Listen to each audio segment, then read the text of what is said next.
এবারে যে তত্ত্বাবধায়ক বা অন্তর্বর্তীকালীন সরকার গঠন হয়েছে সেখানে কিন্তু অনেক রকমের হিসেব নিকেশ করে সদস্য নেওয়া হয়েছে। আমরা শুরুর দিকে আপনার নাম শুনেছিলাম, তো আপনার কাজ যেহেতু দেখলো সরকার এবং দেশের মানুষ, এই মুহূর্তে যদি দুর্যোগকালীন অন্য কোনো কিছু মোকাবেলার জন্য আপনাকে সরকারের উপদেষ্টা করার প্রস্তাব দেওয়া হয়, সেক্ষেত্রে আপনার জবাব কী হবে? দেখুন, ইতিমধ্যে আমাকে যখন প্রস্তাব দেওয়া হয়েছে আমি কিন্তু বলেছি যে দেশে আলহামদুলিল্লাহ অনেক যোগ্য মানুষ আছে। আমার মনে হয় না যে দেশে কোনো সেক্টরে আমার চাইতে যোগ্য মানুষের অভাব আছে, যার কারণে আমি বিনয়ের সাথে বলতে চাই যে যারা যেই কাজের জন্য যোগ্য তাদেরকে সেখানে বসালেই দেশ এগিয়ে যাবে ইনশাআল্লাহ। আমাকে রাষ্ট্র যদি কোনো কাজের জন্য প্রয়োজন মনে করে, যেটা আসলে আমার করার মতো কাজ, আমি ডেফিনেটলি সেখানে রাষ্ট্রকে সহযোগিতা করতে প্রস্তুত। বাট অ্যাজ এ উপদেষ্টা আমাকে কাজ করতে হবে, আমি এটাকে আসলে আবশ্যক মনে করি না। মানুষের জন্য কাজ করতে হলে ক্ষমতা বা চেয়ারের যে খুব বেশি প্রয়োজন হয়, এটা আমি অন্তত ফিল করি না। আমি মনে করি যে আমি আমার জায়গা থেকে অনেক কাজ করার সুযোগ আছে, এবং অন্য অনেককে আমি বলবো যে আপনারা প্রত্যেকে যার যার জায়গা থেকে দেশকে অনেক কিছু দেওয়ার সুযোগ আছে, আপনারা সবাই এগিয়ে আসুন। বাট আমাকে রাষ্ট্র যদি কোনো দায়িত্ব দেয় যেটা আসলে আমার জন্য উপযোগী মনে হয়, যে এটা আমার করা সম্ভব বা আমার দ্বারাই বেশি ভালো করা সম্ভব, আমি ডেফিনেটলি সেখানে অগ্রসর হবো। তবে উপদেষ্টা হিসাবে আমার মনে হয় না যে আমি খুব পারফেক্ট ব্যক্তি, কারণ আমার থেকে অনেক বেশি যোগ্য মানুষ আছে দেশে। 100 কোটি টাকার ত্রাণ বাংলাদেশে এর আগে এভাবে বেসরকারি কোনো সংগঠন একসাথে করেনি, মানে এত স্বল্প সময়ের মধ্যে এবং এত দ্রুততার সাথে। তো এটা তো আমরা আশা করি যে ভবিষ্যতে হয়তো 1000 কোটি টাকারও একটা প্রকল্প হতে পারে। সেক্ষেত্রে আপনার গাইডলাইনটা কি, মানে স্বচ্ছতার সাথে এবং মানুষের এই যে ভালোবাসা বিশ্বাসটা অব্যাহত রেখে এরকমের প্রকল্প করার ক্ষেত্রে আপনার মডিউলটা কি বা গাইডলাইনটা কি? দেখুন, দুইটা জিনিস। এক হলো যে গভর্নমেন্টের তরফ থেকে যে সহযোগিতাটা আমাদের দরকার সেটা থাকা উচিত। এবার যেটা আমরা পেয়েছি যে কোনো প্রকার উটকো ঝামেলা, অহেতুক ডিস্টার্ব যেটাকে বলা হয়, সেটা ছিল না, যার কারণে মানুষ স্বতঃস্ফূর্তভাবে অংশগ্রহণ করতে পেরেছে, আমরাও পুরো কাজটা সুন্দরভাবে শেষ করতে পেরেছি। আরেকটা বিষয় হলো যে আপনারা মিডিয়াগুলো যারা আছেন, আপনারা যদি এগিয়ে আসেন তাহলে এই কাজগুলো আরও ভালোভাবে করা সম্ভব। বিকজ আপনারা যদি কোনোটাকে দেখা যাচ্ছে যে আপনারা আন্ডার এস্টিমেট করেন বা কোনোটাকে যদি আন্ডারমাইন্ড করেন, যে একটা বড় কাজ হয়েছে কিন্তু সেটা আপনি নিউজ করলেন না বা সেটাকে আপনি ইগনোর করলেন, তাহলে কিন্তু দিন শেষে মানুষ ভালো কিছু করতে উৎসাহিত হবে না। আমার মনে হয় যে বেসরকারি উদ্যোগে দেশে অনেক কিছু করা সম্ভব।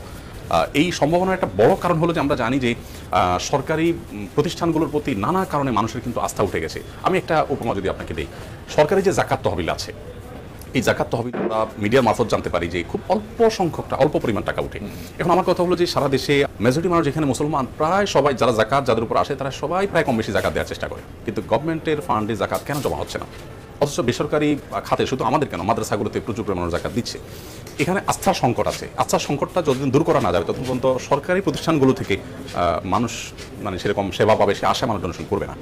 তো এখন যে নতুন বাংলাদেশে নতুন করে আমরা স্বপ্ন দেখছি, আমার মনে হয় যে আমরা সেই সুযোগটা পাবো, বাংলাদেশ হয়তো সেদিকে যাবে ইনশাআল্লাহ, সেই স্বপ্ন তো আমরা দেখছি।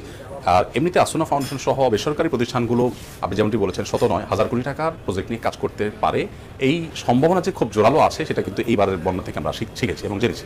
সো আমার মনে হয় সরকারের জায়গা থেকে সহযোগিতা প্রয়োজন, মিডিয়ার ভাইদের সহযোগিতা প্রয়োজন। সবাই যদি সবার থেকে সহযোগিতা থাকে এবং আমাদের ট্রান্সপারেন্সি নিশ্চিত করবার যতগুলো ওয়ে আছে, যদি সেটা সবগুলো খুলে দেওয়া হয় এবং আমাদেরকে বাধ্য করা হয় তোমরা তোমাদের সততা নিশ্চিত করো, জবাবদিহিতা নিশ্চিত করো, আমার মনে হয় যে প্রতিষ্ঠান, আমরা শুধু নয়, প্রত্যেকটা প্রতিষ্ঠান এগিয়ে আসা উচিত এই ব্যাপারে। আসুনা ফাউন্ডেশন শুরু থেকে পর্যন্ত প্রতিটা টাকার হিসাব আলাদা করে দিয়ে দেয়, একদম পাবলিকলি ওপেন প্ল্যাটফর্মে, সোশ্যাল মিডিয়াতে আমরা প্রচার করি আমাদের ডাল কত টাকা, কত পয়সা কিনেছি, কোন ব্র্যান্ডের কি। তো এইটা যদি আমরা করতে পারি, আমার মনে হয় যে হয়তো বা দিন শেষে খুব ভালো একটা জায়গায় আমরা যেতে পারবো, কারণ এদেশে মানুষ কল্যাণকামিতার ব্যাপারে খুবই ঐক্যবদ্ধ।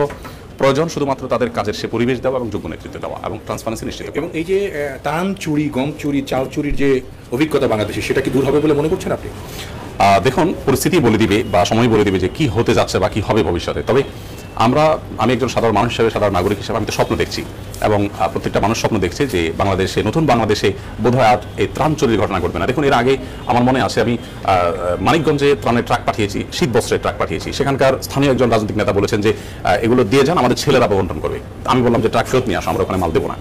তো এবার এরকম কোনো পরিস্থিতি আমাদের পড়তে হয়নি। আমার তো স্বপ্ন দেখতে কোনো অসুবিধা নেই যে আমরা নতুন বাংলাদেশে আর কোনো চাঁদাবাজি আমাদেরকে দেখতে হবে না, আর কোনো কল্যাণ কাজ করতে গেলে কেউ বাধা দিবে, কেউ এসে মাল ছিনিয়ে নিয়ে যাবে, এই পরিস্থিতি আর হবে না। আমার মনে হয় সেদিকে বাংলাদেশ আর যাবে না, কারণ বাংলাদেশের মানুষ এখন ঐক্যবদ্ধ এবং প্রত্যেকটা মানুষ এই দুঃসহ পরিস্থিতি থেকে মুক্তি চায়, মুক্তিগামী মানুষ, তারা ঐক্যবদ্ধ যেহেতু হয়েছে, আমার বিশ্বাস আল্লাহ আমাদের প্রতি অনুগ্রহ করবেন। এবং এটাও তো মানুষের সেবা করাও তো এক ধরনের ইবাদত, এবং এই যে মানুষের ভালোবাসা আপনারা পেলেন বা অসহায় দুর্গত মানুষের পাশে আরেকজন মমতা নিয়ে দাঁড়ালো, তারা তো নিশ্চয়ই আল্লাহর ওই রকম একটা করুণা পাবেন। অফকোর্স।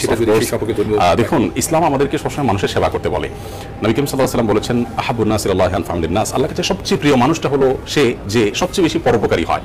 অর্থাৎ যে মানুষের কল্যাণ যত বেশি করবে সে আল্লাহর কাছে তত প্রিয় বান্দা হতে পারে। সো একজন মুসলিম হিসাবে আমাদেরকে প্রত্যেককে কল্যাণকামিতার পথে অগ্রসর হতে হবে। আমরা যদি, আমি শুরু থেকে বলেছি যে আমরা তখন 50 বা 60 লাখ মানুষ এফেক্টেড ছিল, আমি বলছি 50-60 লাখ বন্যা দুর্গত মানুষের জন্য 18 কোটি মানুষের 36 কোটি হাত যদি বেড়ে যায়, তাহলে 50-60 লাখ মানুষকে উদ্ধার করার কোনো ব্যাপার না। আলহামদুলিল্লাহ সেটা হয়েছে।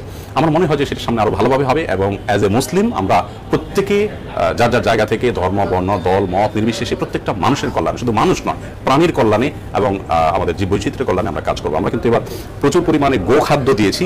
আমরা এর আগেও গোখাদ্য দিয়েছি, কিন্তু এবার আমরা 67 মেট্রিক টন অর্থাৎ 5টা ট্রাক বোঝাই করে আমরা কিন্তু গোখাদ্য দিয়েছি। সো মানুষ তো বটেই, ধর্ম, বর্ণ নির্বিশেষে পশু পাখির জন্য আমাদের কাজ করতে হবে এবং এই কাজের মাধ্যমেই কিন্তু আমরা আল্লাহকে অনেক বেশি সন্তুষ্ট করতে পারবো।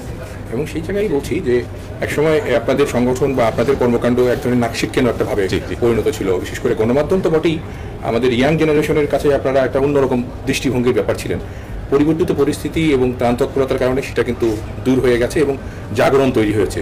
সেই জায়গায় বৈষম্য কিন্তু এখনো আছে বলতে আমি বলছি যে সমাজে বৈষম্য দূর হওয়ার একটা আবহ তৈরি হয়েছে, বাট এখনো পর্যন্ত আমার মনে হয় না যে দাড়ি টুপি বা হিজাব পরলে একজন মানুষ সব জায়গায় সহজে যে এন্টিটি পাবেন। আমার মনে হয় যে এখনো সেটা তৈরি হয়নি, তবে শুরুটা যেহেতু হয়েছে আমার মনে হয় সেদিকে বাংলাদেশ যাবে, অর্থাৎ বৈষম্য সবার ক্ষেত্রে বৈষম্য দূর হয়ে যাবে। আপনি দেখেছেন যে শিক্ষা প্রতিষ্ঠানে শুধুমাত্র দাড়ি টুপি থাকার কারণে নাজেহাল হতে হয়েছে, তাকে নানান এজেন্সি তুলে নিয়ে গিয়েছে এবং শুধু হিজাব থাকার কারণে তাকে পরীক্ষা দিতে দেওয়া হয়নি। এগুলো ওপেন সিক্রেট একেবারে ছিল, বাট পরিস্থিতি পরিবর্তন হয়েছে। বিশেষ করে আমরা এবার যেভাবে কাজ করার সুযোগ পেয়েছি সেজন্য আমরা তো অবশ্যই বর্তমান গভর্নমেন্টকে শুকরিয়া জানাবো, কৃতজ্ঞতা জানাবো এবং সেই সাথে বিশেষ করে ছাত্রদের প্রতি কৃতজ্ঞতা না জানালে অকৃতজ্ঞতা হবে যে তারা আমাদেরকে একটা বাংলাদেশ উপহার দিয়েছে। সো আমার মনে হচ্ছে যে নতুন বাংলাদেশে নতুন করে স্বপ্ন দেখছি, বাংলাদেশ নতুন করে গড়ে উঠবে, নতুন করে বাংলাদেশ মাথা উঁচু করে দাঁড়াবে এবং মানুষের কবুত থাকবে ইনশাআল্লাহ। এই নতুন এই জেনারেশনের কাছে আপনার আর একটা আহ্বান কি, মানে তাদের জন্য নিশ্চয়ই আপনারও একটা আহ্বান থাকবে, আপনি যদি কিছু বলেন।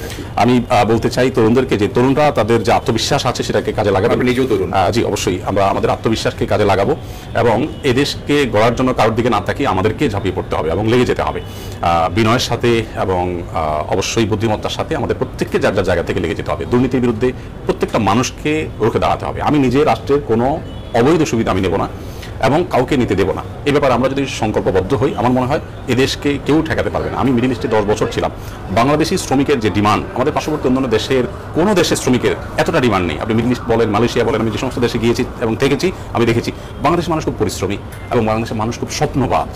দুঃখজনক যে আমরা সেই যোগ্য নেতৃত্ব এবং ভালো পরিবেশ আমরা পাইনি।